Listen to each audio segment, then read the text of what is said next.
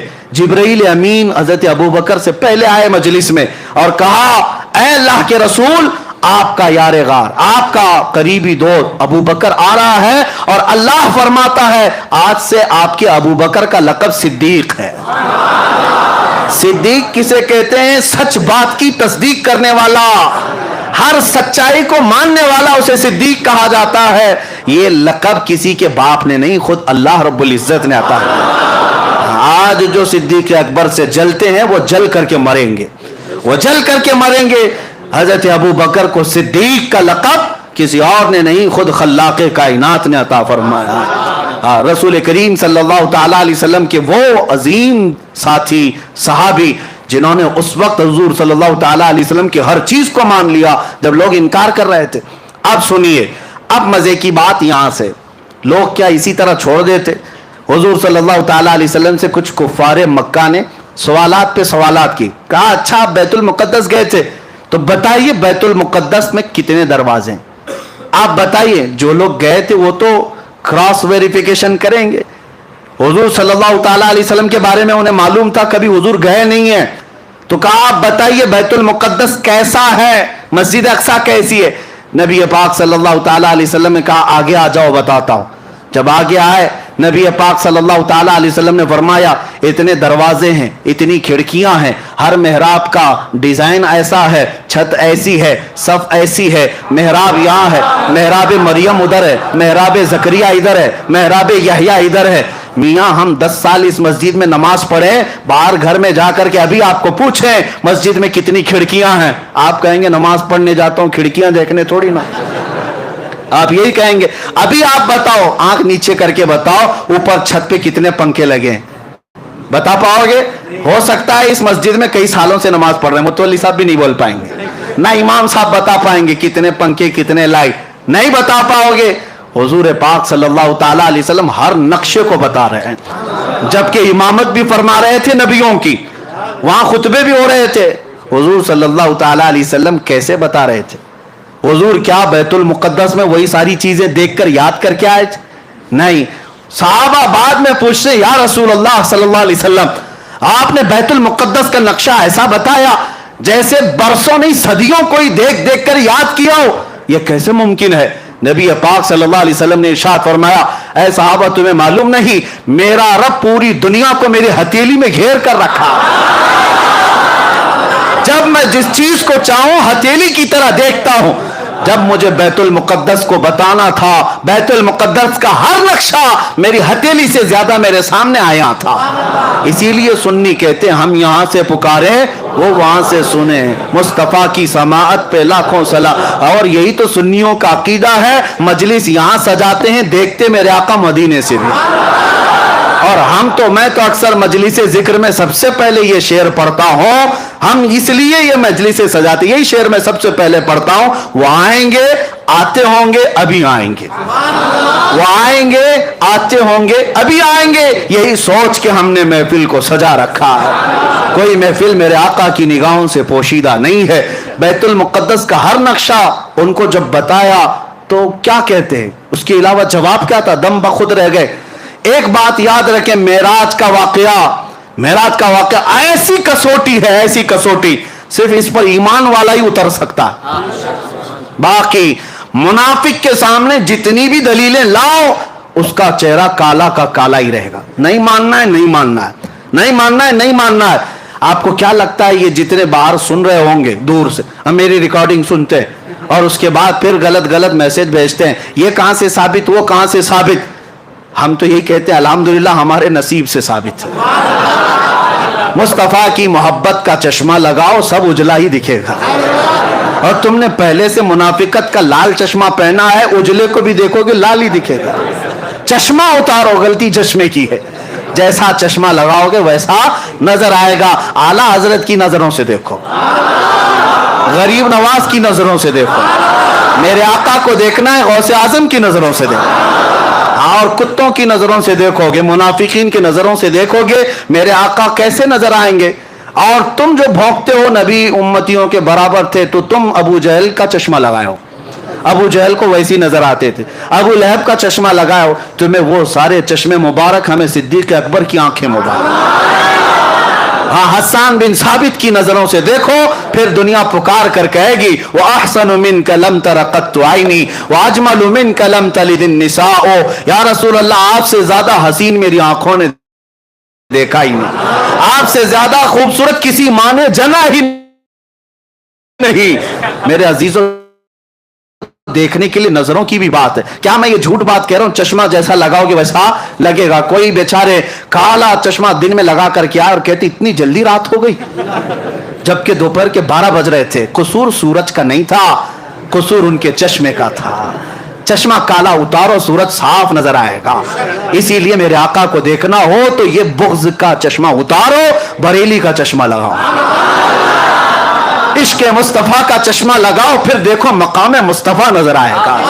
تم ادھر ادھر کی کہتے رہو کہ حضور کو یہ نظر نہیں آتا، وہ نظر نہیں آتا. یہ سب تمہارے چشمے کا قصور ہے. بریلی کا چشمہ لگاتے ہی زبان کہنے لگتی ہے سرور کہوں کہ مالک و مولا کہوں، باغ خلیل کا گل زیبا کہوں تجھے. حیران ہوں میرے شاہ میں کیا کیا کہوں تجھے، لیکن رضا نے ختم سخن اس پہ کر دیا. خالق کا بندہ خلق کا. نظروں کی بات ہے، نظروں کی بات ہے. منکرین کا کوئی علاج نہیں ہے میرے عزیزوں. ہاں، شیخ سعدی رحمت اللہ علیہ فرماتے ہیں حاسد کا علاج کیا ہے، حسد کرنے والے کا علاج کیا ہے. شیخ سعدی سے پوچھا گیا، سب کا علاج کچھ نہ کچھ ہے، کوئی دوا ہے، کوئی نسخہ ہے، کوئی تربیت ہے.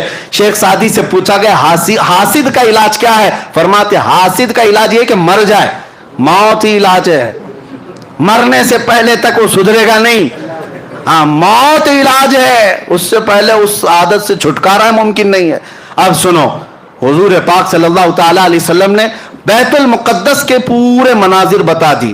اب مکہ کے کچھ کفار آئے اور کہا اچھا آپ بیت المقدس تک گئے. کہاں سے گئے؟ مسجد حرم سے بیت المقدس تک گئے.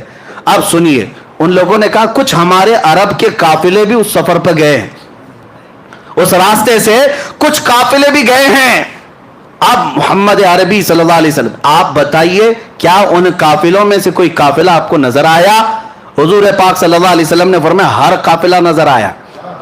فرماتے ہیں 3 قافلے گئے ہیں تمہارے یہاں سے. 3 قافلوں میں کون ہے، کتنے لوگ ہیں، وہ بھی حضور بتانے لگے.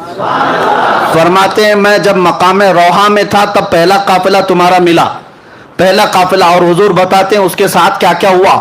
تمہارا وہ قافلہ چل رہا تھا، ادھر ہی جا رہا تھا فلسطین کی طرف، لیکن ان کا ایک اونٹ گم ہو گیا تھا. ان کا ایک اونٹ گم ہو گیا اور وہ قافلہ رک گیا تھا.